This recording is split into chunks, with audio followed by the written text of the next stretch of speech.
महादेव मुंडे यांच्या खुनाचा प्रमुख आरोपी आणि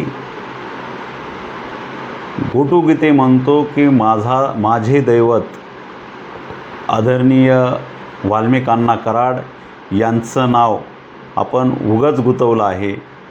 हाच तो वाल्मिक कराड ज्याने संतोष देशमुख यांच्या हत्याकांडाचा प्रमुख आरोपी आणि सध्या बीड कारागृहामध्ये बंदिस्त आहे. मित्रांनो, परळीचं राजकारण मुंडे घराण्याभोवती फिरतं आणि त्या मुंडे घराण्याचा जो खंद समर्थक म्हणून ज्याला ओळखलं जातो तो वाल्मिक कराड. गेल्या लोकसभा विधानसभा मतदान झाले आणि त्याचा लोकसभेला विरोध केला. त्या लोकांना गाठून मारण्याचं काम वाल्मिक कराड यांच्याकडून केलं गेलं आणि त्याच वेळेस संतोष देशमुख यांची हत्या झाली आणि या हत्यामागं वाल्मिक कराड यांचं नाव घेण्यात आलं. मित्रांनो, वाल्मिक कराड हा धनंजय मुंडे यांचे खंदे समर्थक मानले जातात, तर वाल्मिक कराड यांचा खंदे समर्थक म्हणून गोटू गीते हा सगळ्या महाराष्ट्रात ओळखला जात आहे. आणि गोट्या गीते यांनी आज एका प्रसारमाध्यमाला किंवा मीडियावर त्याची एक व्हिडिओ आला आहे. त्या व्हिडिओमध्ये गोट्या गीते काय म्हणतो ते आपण बघूया. मी ज्ञानबा मारुती गीते उर्फ गोट्या. माझ्यावर इतके दरोड्याच्या केस, कोण्या आया बहिणीली म्हणजे मुलीली उचलून आणतो, घरातून टाकून देतो, की असं हे राजकीय लोक म्हणतात की माझे कोणासोबत संबंध आहेत, वाल्मिक अण्णा कराड सोबत. ते काही गोष्टीमुळं तिथं मी त्यांचा एक कार्यकर्ता आहे की अगर त्यांना मी कुठं हे केलेलं नाही, अगर काही संबंध नाही माझा. पण हे जितेंद्र आव्हाड, संदीप सोनवणे खासदार साहेब आणि काही ते दामण्या मॅडम, की दामण्या मॅडम तर काय म्हणतात की मी काहीतरी आपलं हे केलं, कोणातरी मुलीला घरातून उचलून येतो. अरे बाबा, माझ्यावर ते गुन्हा कुठे दाखल आहे ते दाखवा माझ्यावर. आणि पुन्हा हे जितेंद्र आव्हाड साहेब हे तर वंजाऱ्याचे आहेत. मला तर मी वंजारे असून यांची लाज वाटते मला यांची, की ते म्हणतात की मी मुखवटा चोरला कुठला तरी मंदिरचा. अरे त्याचा नंबर हे असेल, माझ्यावरती केस दाखल झालेले असेल ना, ते तुम्ही हे करा ना माझ्यावर. आणि ह्यांनी इतके मला असं की वाटतंय मला आता पटरीवर बसलो, इतके गुन्हे माझ्यावर हे करायले, ते आपले गुन्हे दाखल आहेत. जे गुन्हे दाखल आहेत मला सजा होईल हे होईल, पण विनाकारण हे दरोडे चोरी, पुन्हा हे ह्याला खंडणीचा हे करतोय, त्याला वाल्मिक अण्णा कराड हे यांचा राईट हँड आहे. अरे बाबा, तुम्ही असं बिनबुड आरोप करू नका. तुम्ही तुमच्या गाणी म्हणजे सध्या करायचे काय तुम्हाला? अरे जितेंद्र आव्हाड जे आहेत, मला बदनाम का करायला ते जितेंद्र आव्हाड वंजारी असून मला वाटतंय ते वंजारी समाजाचा नाहीच. ते काही दिवसापूर्वी माझ्यासोबत माझा म्हणजे बारका भाऊच मानित होतो मी त्याला, जे आमचा बापू आंधळे सरपंच आमचे, त्यावेळेस आम्हाला त्या बबन गीतेनं आम्हाला बोलवून घेतलं त्याच्या घरापाशी, त्या महादेव गीतेच्या घरापाशी. त्यावेळेस आमचे पैसे आणलेच का तू बापू, हे ते बोलाबोलीत थोडं शिव्या देताना हे चालू झालं आमचं.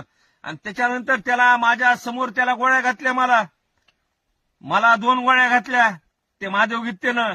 आणि त्या बबन गीतेनं माझ्या समोर त्या माझ्या मित्राला जीवासारख्या माझ्या समोर गोळ्या घालून मारलं त्या बबन गीतेनं. आणि त्याचं काहीच बोलत नाहीये जितेंद्र आव्हाड. आणि तो काय करतोय आता की म्हणतो हे असं झालं तसं. आणि का रे बाबा, जितेंद्र आव्हाड तुमच्या पक्षाचा, शरद पवार गटाचा ते प्रदेश अध्यक्ष का उपाध्यक्ष मला तेवढी माहिती नाही, त्याचा ते बबन गीते तुमच्या सोबत होता, तुमच्या पक्षातला. आणि त्यानं त्याच्या डोक्यामध्ये गोळ्या घातल्या त्यानं. आणि त्यावेळेस काय झालं तुमचं? त्यावेळेस का उठाव घेतला नाही तुम्ही? ते बी वंजारी होता. अगर इकडे बघा, संतोष देशमुख काय विषय नाही, आपला वंजारी समाज नसला, मराठा समाज असला तर काय घेऊन देणार नाही. पण जे आहेत त्यांना नाही भेटलं पाहिजे. संतोष देशमुखला त्यांची आरोपीली फाशी 100% भेटलीच पाहिजे. कोण आरोपी त्यांना निष्पन्न होईल त्यांना फाशी भेटली पाहिजे. पण तुम्ही वाल्मिक अण्णा कराडच्या मागं विनाकारणच की हे आपलं गोरगरिबी जनतेचे हे करतो. तुमचं फक्त राजकारण हे करायचं आणि तुम्हाला बीड जिल्ह्यातलं राजकारण करायचंय तुम्हाला. पण असं करू नका तुम्ही, की तुम्ही म्हणतायत की माझ्या विरोधात धनंजय मुंडे साहेब तिथं आलते, त्यांचं काही गरज नव्हतं. तुमचा बी व्हिडिओ आलाय तिथं, जितेंद्र साहेब तुमचा बी व्हिडिओ आला तिथं की धनंजय मुंडे का आला माझ्या तिथं, मी कुठं आलो का? अरे बाबा ते पक्षामुळे हे ते आले असतील, मग तुमच्या पक्षाची सभा होत्या, तुम्ही बी यायचं परळीमध्ये. परळीमध्ये या, बीडमध्ये या, काही अडचण नव्हती तुम्हाला, आडवीला कुणीच नव्हतं तुम्हाला. पण तुम्ही असं धनंजय मुंडे साहेबाला बी टार्गेट करू नका. धनंजय मुंडे साहेबाला तर टार्गेट केलंच तुम्ही, पण आमचे दैवत आमचे वाल्मिक अण्णा कराड का रे बाबा, का गोरगरिबाच्या परळीत येऊन कुणाला बी विचारावं, परळीतल्या गोरगरीब जनतेला अगर श्रीमंताला विचारा की अण्णा कोण आहेत ते दैवतच म्हणतील. कारण त्यांच्यापाशी जे आहे ते आपलं कुणी बी येतील, त्यांना काय अडचण आहे ते हा बोला, ताई बोला, आई बोला, भाऊ बोला शब्द असते. आणि आता नाही अण्णाचा आणखीन शब्द, ए बोल रे मला एक तुम्ही ते दाखवा मला रेकॉर्डिंग एखादी. पण असं तुम्ही करू नका. जितेंद्र साहेब तुम्ही वंजारी समाजाचे आहेत, पण वंजारी समाजाचे आहेत म्हणून मला काही वाटत नाही तुम्ही वंजारी समाजाचे आहेत म्हणून, पण ते असं हे करू नका. तुम्ही जर करायचं असलंच करा, पण विनाकारण माझ्यावर बी तुम्ही, आणि माझ्यावर का करायला तुम्ही मला कळायलंय मला की मी त्या बबन गीतेच्या 302 मधला फिर्यादी, मी 307 माझ्यावर 2 वया लागल्या होत्या माझ्यावर. आणि त्यावेळेस तुम्ही कुठं होतात? तुम्ही आव्हाड साहेब तुम्ही कुठं होतात?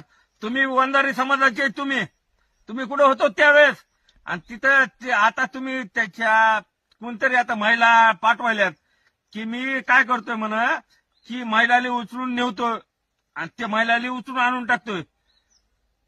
आणि परळीतल्या कोणत्याही महिलेनं अगर माझ्या गावात जाऊन, माझं गाव नंदगाव गाव आहे, तिथं 4000 लोकसंख्या आहे, तिथं जाऊन माझ्या विरोधात कोणत्याही महिलेनं, कुठल्याही महिलेला विचारा की गुटू गित्तेनं काय असं केलंय म्हणून. त्यावेळेस मी आहे का, मी स्वतः फाशी घेऊन मरतो अगर असं पटरीवर पडून मरतो मी. पण तुम्ही आहे का, तुमच्या राजकारणासाठी पोळ्या भाजू नका तुम्ही. आणि तुम्ही अण्णाच्या विषयीचे चालू आहे तुमचं जितेंद्र आव्हाड, तुम्हाला हेच माझं स्पष्टीकरण. मी काय विषय नाही माझं, तुम्ही ते मुकोडा चोरीचं प्रकरण म्हणायलात माझ्यावर, कुठं आपलं आळंदीतल्या तुकाराम महाराजच्या हे ते नाव मला लक्षात आहे ना, बट ते म्हणता माझ्या मुकोडा चोरीचा माझ्यावर प्रश्न मांडला तुम्ही. ते तुम्ही फक्त बातम्या देऊ नका, हे पर त्याची नोंद काढा ना तुम्ही. अरे तुला तर इकडे बघ, ए जितेंद्र आव्हाड तू इकडे बघ, तुझ्यावर हे करतो, तुझे माझ्याकडे व्हॉइस कॉल रेकॉर्डिंग येत आहेत. ते तिथं तू भाई तुम बडे भाई सॉरी म्हणलेला ते टाकतो मी खाली. अरे तू हायस्कूलाचा नेमका वंधारेचा समाजाचा नाहीस तू, आणि तू असं हे करायला तुला आता मागात पडणार आहे. आणि इकडे बघ ना, मी गोटू गित्ते लहान सहान माणूस आहे मी, आणि मला फाशी भेटल न भेटल, पण माझ्या दैवतचा विषय ते इकडे का करायला हो तुम्ही? असं करूच नका ना तुम्ही. म्हणजे विनाकारण तुमच्या फक्त राजकारणामुळं की तुमचा पक्षाचा प्रदेश अध्यक्ष ते बबन गीते तो फरारच आहे आणखीन. आणि तुमच्या एक त्यामध्ये तुमचे कॉल रेकॉर्ड चेक करावं लागतील तुम्हाला. तुमचे इकडे बघा, ज्यावेळेस मर्डर झाला माझा दोस्त, माझा जीवाभावाचा बापू आंधळे, आणि त्याच वेळेस माझ्यावर 2 गोळ्या झाडल्या होत्या, ते रिपोर्ट बी आहेत. ते आरपार झाली म्हणून मी जिवंत आहे फक्त. आणि अरे बाबा का, त्याच्यानंतर तुम्हाला त्यावेळेस काही दिसलं नाही डोळ्यामध्ये, तुमच्या पक्षाचा प्रदेश अध्यक्ष होता ना, आणि त्यानंतर आताच तुम्हाला इकडे येवायले माझ्या विरोधातल्या केस ते करणं. अरे माझ्यावर केस झालेल्या होत्या, त्यातले निर्दोष सुटलेलो मी, की विनाकारण तुमच्यासारखेच आहेत राजकीय नेते, त्यांनी माझ्यावर विरोधात केस केलेल्या होत्या. माझ्यावर कुणाचेच आणखीन कुठे सजा झाल्याच्या नंतर मला आरोपी करा ना तुम्ही. यातले फालतू धंदे सोडून द्या तुम्ही.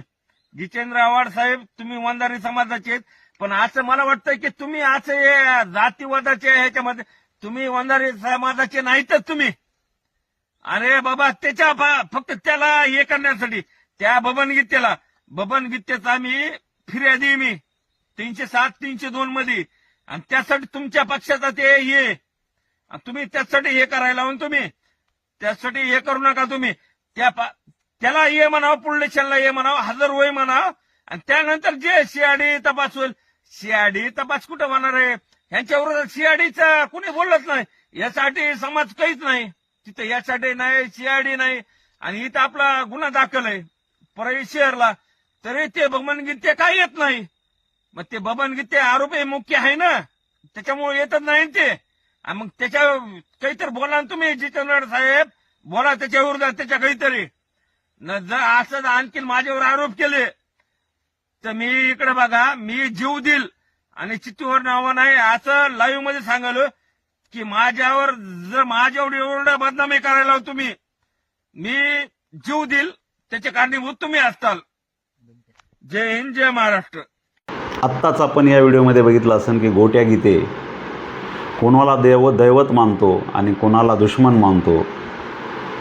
तर मित्रांनो, या गोटे गीते जरी फरार असला तरी त्याची मगरुरी काही कमी झालेली नाही आणि तो सरळ एका लोकप्रतिनिधी म्हणजेच जितेंद्र आव्हाड यांना धमकी देण्याचं काम करत आहे. मित्रांनो, अशा आरोपीला एन्काउंटर केलं पाहिजे किंवा दिसताक्षणी गोळ्या घातल्या पाहिजेत. मित्रांनो, हा आरोपी जर वाचला किंवा ह्या आरोपीचं कोणी काही केलं नाही तर नक्कीच समाजाला घातक असे आरोपी ठरतात. म्हणून लोकांमधून मागणी होत आहे की अशा आरोपीला गोळ्या घालून मारा किंवा एन्काउंटर करा, कायद्यानेच ह्याचा काटा काढा, कारण अशा आरोपी समाजात वावरता कामा नाही. हेच परळीकरांचं म्हणणं आहे, कारण परळीकर अत्यंत घाबरलेल्या परिस्थितीमध्ये आहेत की गोट्या गीते कधी येईल आणि आम्हाला कधी संपवेल. तर मित्रांनो, आपण गोट्या गीतेची आत्ताच व्हिडिओ बघितली आहे. असेच वेगवेगळे व्हिडिओ पाहण्यासाठी आमच्या चॅनलला आपण लाईक करा, शेअर करा, कमेंट करा आणि सबस्क्राईब करायला विसरू नका. जय हिंद, जय महाराष्ट्र, जय शिवराय.